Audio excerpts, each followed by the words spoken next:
চশমা museum, a house of world class, জলট্যাক মোড়, বহরমপুর মডার্ন হোটেলের সামনে। আমরা দয়া চাইছি না, আমরা ভিক্ষা চাইছি না, আমাদের ন্যায্য পাওনা আমরা চাইছি। জামিন ঘরে বসবাস করে, হাই চাপল পরে, সাদা শাড়ি পরে, সেই নেত্রীর আমরা বন্দে মাতরম, তৃণমূল কংগ্রেস জিন্দাবাদ, তৃণমূল কংগ্রেস জিন্দাবাদ, বন্দে মাতরম, বন্দে মাতরম, তৃণমূল কংগ্রেস জিন্দাবাদ, তৃণমূল কংগ্রেস জিন্দাবাদ, বিনয় বাদল ইসলাম জিন্দাবাদ। এখন তো বর্তমান কংগ্রেস ছিলাম, বর্তমানে এখন স্বেচ্ছায় এখন তৃণমূলে এলাম। কেন যোগদান করলেন তৃণমূলে?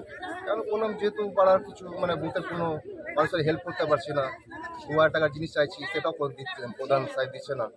এই বিষয় নিয়ে খুব দুঃখিত। রাস্তাঘাট অনেক কিছু প্রবলেম হচ্ছে, একটা কলের জন্য, পার্সের জন্য অনেকবার বলে হয়রান হয়ে গেছে। ঠিক আছে, অনেক দুঃখ পেয়ে আশা আজকে সবাই মিলে এলাম। এই সিদ্ধান্ত কি আপনার কংগ্রেস দলের না আপনার নিজের সিদ্ধান্ত? আমার এটা নিজের সিদ্ধান্ত। তৃণমূলে যোগ দিয়ে কি আগামী দিনে ডেভেলপ কাজ করতে পারে মনে হয়? হ্যাঁ, অবশ্যই করতে পারে। কি ইচ্ছা আছে কাজ করার আপনার? ইচ্ছে বলতে আমার দুটো রাস্তাঘাট অনেক তো কাজ আছে। ঠিক আছে, ড্রেন, পানীয় জল, গরিবের পাশে থাকা।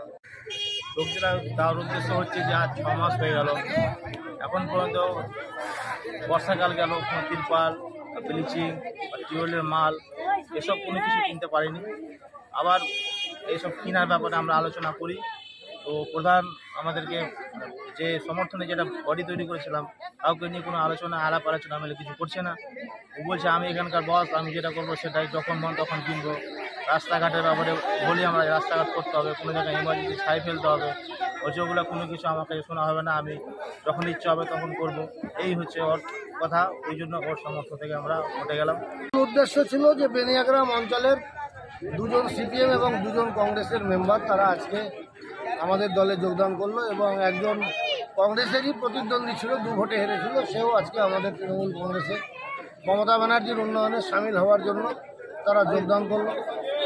ফারাক্কার 9টা পঞ্চায়েতের মধ্যে 8টা পঞ্চায়েত আমাদের দখলে ছিল, একটা ছিল বিরোধীদের দখলে, বেনিয়াগ্রাম।